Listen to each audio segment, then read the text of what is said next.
Diễm xin chào cô chú, anh chị, các bạn và các em. Bánh mochi là một món bánh có xuất xứ từ Nhật Bản. Dưới phần vỏ bánh là bột nếp dẻo dai rất là ngon. Thì phần nhân tùy mình thích. Hôm nay Diễm sẽ chia sẻ cách làm nhân bằng sầu riêng. Thật là thơm, mềm, ngon lắm luôn. Thì cách làm như thế nào? Bây giờ mình cùng vào bếp làm món bánh mochi sầu riêng này với Diễm nha.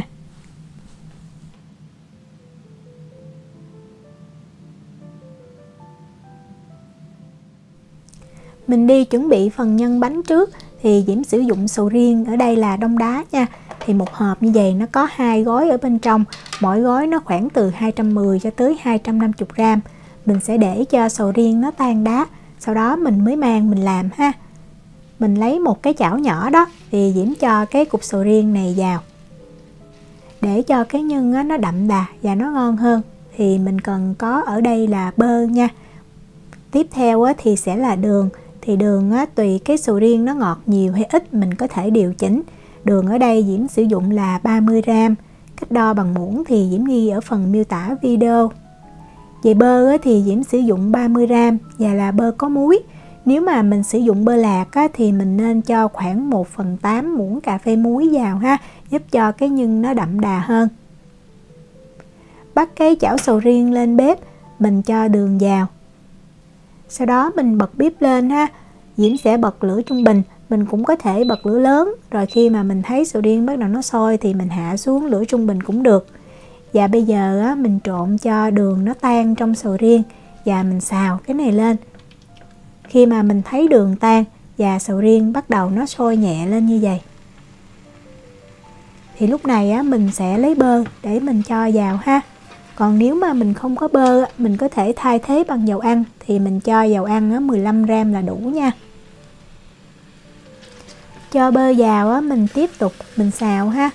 Thời gian khoảng chừng từ 2 cho tới 3 phút. Mình cứ đảo theo một chiều như vậy nè. Mình xào sầu riêng sơ như vậy để cho lượng nước trong sầu riêng nó bốc hơi ra bớt. Cái nhân nó sẽ dẻo và nó đậm đà hơn. Khi mình thấy nhân sầu riêng bắt đầu nó giống như hơi tạo thành khối tí xíu. Lúc này nó vẫn còn rất là mềm, nhưng mà nó không còn dính chảo ha. Là như vậy nè. Thì mình nhắc khỏi bếp. Mình có thể cân cho nó chính xác hơn. Thì cái lượng nhân sau khi mà Diễm xào xong Diễm cân chính xác là 230g. Để nhân ở đây. Bây giờ mình đi chuẩn bị phần vỏ mochi nha. Vỏ mochi thì mình sẽ sử dụng bột nếp. Thì bột nếp mình cần là 100g. Diễm sử dụng hiệu của Thái Lan. Mình dùng bột nếp hiệu nào cũng được ha. Quan trọng là bột nếp nguyên chất thì cái vỏ bánh nó mới dẻo, nó mềm, ngon. Mình cho thêm vào đây 30g đường. Mình nên sử dụng đường cát để cho dễ tan. Mình cho thêm 1g muối ha, giúp cho cái vỏ bánh nó đậm đà hơn. 10g tinh bột bắp. Nếu mà không có thì mình có thể sử dụng tinh bột năng. Đây là hiệu tinh bột bắp mà Diễm dùng. Mình lưu ý là mình sử dụng tinh bột nha. Diễm cho thêm vào đây 35g nước cốt dừa. Nếu mà mình không thích nước cốt dừa, mình có thể thay bằng sữa tươi. Thì mình dùng 30g. Diễm cho thêm 100g sữa tươi ha. Sữa tươi này là không có đường. Rồi bây giờ mình dùng cái phới lòng hoặc là mình dùng đũa cũng được. Mình khuấy cho hỗn hợp nó thiệt là đều luôn. Lúc đầu có thể nó hơi bị vón cục tí xíu. Và mình cứ khuấy theo một chiều thì Diễm thấy nó dễ tan hơn. Cái hỗn hợp sau khi khuấy xong mình thấy nó sẽ mịn và nó sệt như vậy. Rồi mình sẽ lấy cái nhân sầu riêng hồi nãy mình làm mình cân ra 50g. Thì Diễm múc là 2 cái muỗng canh thì Diễm thấy nó khoảng 50g. Nếu mà mình không có cân thì mình cứ đo như vậy nha. 50g sầu riêng này mình cho thêm vào trong cái vỏ bột, giúp cho cái vỏ bột nó sẽ thơm hơn. Đồng thời mình để nguội nó vẫn mềm rất là ngon. Diễm cho thêm vào đây 5g dầu ăn ha. Diễm dùng dầu hoa hướng dương. Và bây giờ mình sẽ trộn cho dầu nè và cái phần nhân sầu riêng nó thật là đều với bột luôn. Đó, mình khuấy thì mình thấy chị bột nó chuyển sang cái màu vàng nhạt nha. Không cần nhuyễn cũng được. Mình ăn trúng cái miếng sầu riêng nó cũng ngon. Mình không có cần xay cho sầu riêng nó nhuyễn. Diễm sẽ sử dụng cái khuôn silicone có cái đường kính là 18cm để Diễm hấp cho bột chín. mình cũng có thể dùng lò vi sóng hoặc là mình nấu trên cái chảo cũng được. Nhưng mà Diễm thấy cái cách hấp này là ngon nhất vì cái bột nó không có bị khô. Nước thật là sôi á, mình cho cái sửng lên mình hấp và thời gian hấp á, là 15 phút ha, để lửa trung bình. Bếp Diễm có 9 số thì Diễm để số 6,5. Sau 15 phút á, mình mở ra mình kiểm tra, mình thấy bột nó phồng lên như vậy là nó đã chín kỹ rồi ha. Để chắc ăn hơn á, mình có thể mình lấy đũa đó, mình khơi ở bên dưới lên. Nếu mà mình sử dụng khuôn silicon á, mình thấy nó không có bị dính ở bên dưới, mình có thể ăn thử á, không còn cái mùi bột sống nữa là bột nó đã chín kỹ rồi. Bột á, khi mà mình hấp chín á, thì bây giờ nó còn rất là nóng. Vì vậy á, Diễm sẽ lấy một cái màng bọc thực phẩm á, Diễm đậy lên trên mặt bột, tránh cho bột nó bị khô. Và mình để đây cho bột nó nguội khoảng 10 phút, rồi mình quay qua mình tạo hình bánh nha. Trong thời gian này á, thì mình đi chuẩn bị cái phần bột để mình áo bên ngoài bánh đó. Diễm lấy một cái chảo nè, Diễm cho vô khoảng 10 gram tinh bột bắp. Và mình bật lửa lên, mình để ở lửa trung bình. Bây giờ á, mình sẽ rang cho cái phần tinh bột bắp này nó chín nha. Thật ra mình sử dụng tinh bột bắp không rang cũng được luôn, nhưng mà để cẩn thận á, giống như là để khử trùng á, thì mình nên rang lên tí xíu. Thời gian á, khoảng chừng 3 cho tới 5 phút à. Khi mà mình thấy tinh bột bắp á, nó rất là nhẹ tay, nó không còn dính ở trong ở dưới cái đế chảo á, thì mình nhắc khỏi bếp được. Bột sau khi mà mình để nghỉ được 10 phút á, mình rờ nó vẫn còn nóng ha, nhưng mà không phải thiệt là nóng. Đeo bao tay vào và mình nhồi bột nha.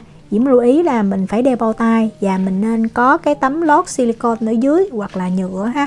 Như vậy á, thì bột nó không có bị dính. Cái bột này á, thì Diễm thấy á, do mình có cho nước cốt dừa và dầu ăn á, thì nó cũng không dính tay lắm đâu. Mình nhồi nhanh thôi ha, khoảng chừng 1 cho tới 2 phút à, cho bột nó chắc lại tí xíu. Mình cầm á, thì mình thấy bột nó dẻo ha, nó mềm và nó đàn hồi tốt. Đó, như vậy là được nè. Bây giờ á, mình sẽ mang cái bột này, mình chia ra làm 12 phần bằng nhau. Thì mỗi phần nó khoảng 27 gram á. Nếu mà mình không có cân á, thì mình cứ nhắm mình chia ha. Sau khi chia xong á, thì mình sẽ túm bột lại cho nó tròn. Đó, mình cứ túm lại như vậy nè. Mình xe cho nó tròn một chút á, thì mình lúc mà mình ấn nó dẹp á, mình tạo hình á, nó sẽ đều hơn. Để cái viên bột xuống mặt phẳng á, và Diễm dùng cái lòng bàn tay của Diễm á, Diễm ấn. Bột lúc này á, mình thấy nó rất là co giãn. Vì vậy á, nếu mà mình thấy nó co giãn quá thì mình ấn. Mình nên giữ tay mình tí xíu thì nó sẽ đỡ co giãn hơn. Rồi mình dùng cái mu bàn tay đó mình ấn ngoài rìa của miếng bột. Như vậy khi mình túm lại á, thì cái bột nó sẽ đều, nó không có bị cái chỗ dày hoặc là mỏng. Thì cái đường kính của cái miếng bột này á, mình làm nó khoảng cỡ chừng 8 tới 10 cm là được ha. Thì Diễm thấy gói nó đều và nó vừa với lại cái cục nhân. Đó, nếu co giãn á, thì mình cứ ấn rồi mình giữ. Mình cũng có thể dùng cái cây cán bột để mình cán, nhưng mà Diễm thấy cây cán bột á, mình cán nó lại không có đều bằng mình ấn bằng cái tay. Nhân á, thì mình cũng chia ra làm 12 phần bằng nhau, mỗi phần là 15 gram ha. Lúc gói lại thì mình cứ túm như cái kiểu mình gói bánh bao thôi. Mình túm thiệt là đều á, thì cái bánh á, lúc mà mình cắn ra mình thấy cái bột nó sẽ đều, nó không có chỗ dày chỗ mỏng. Túm lại thì rất là dễ dính ha.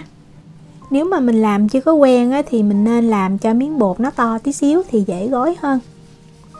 Gói lại xong mình chỉnh lại cho nó tròn. Và mình để lên cái miếng silicon này luôn nha. Còn nếu mà mình để ra dĩa thì mình nên có cái màng bọc thực phẩm mình lót bên dưới, tại vì nó dễ bị dính đó. Mình gói nhân hết 12 bánh rồi mình hãy mang mình đi tẩm tinh bột bắp nha. Và mình phủ một lớp bột mỏng thôi ha. Tại lớp bột dày quá thì ăn nó không ngon và nó cũng dễ làm cho cái vỏ bánh nó bị khô khi mà mình để lâu đó. Phủ xong thì mình phủi bớt. Vậy là mình đã làm xong món bánh mochi nhân sầu riêng rồi. Bánh này làm xong là mình ăn được liền. Mình bảo quản ở nhiệt độ phòng á, được từ 2 cho tới 3 ngày. Nếu mà mình cất vào trong tủ lạnh á, thì Diễm thấy á, nhiệt độ á, 10 độ thì được. Nhưng mà nếu mà dưới khoảng cỡ 4-5 độ C á, thì cái bánh á, cái vỏ nó sẽ săn lại. Khi ăn thì mình cần hâm nóng thì cái vỏ nó mới mềm dẻo. Đó, mình cắn ra mình thấy cái bánh đều, đẹp và mềm mịn, thơm ngon lắm luôn. Diễm chúc cô chú, anh chị, các bạn và các em làm được những chiếc bánh mochi sầu riêng thiệt là ngon. Nếu mà có thắc mắc gì thì cứ để lại lời nhắn hoặc là gửi tin nhắn cho Diễm. Diễm cảm ơn sự quan tâm theo dõi video rất là nhiều. Hẹn gặp lại trong những video tiếp theo. Chào tạm biệt.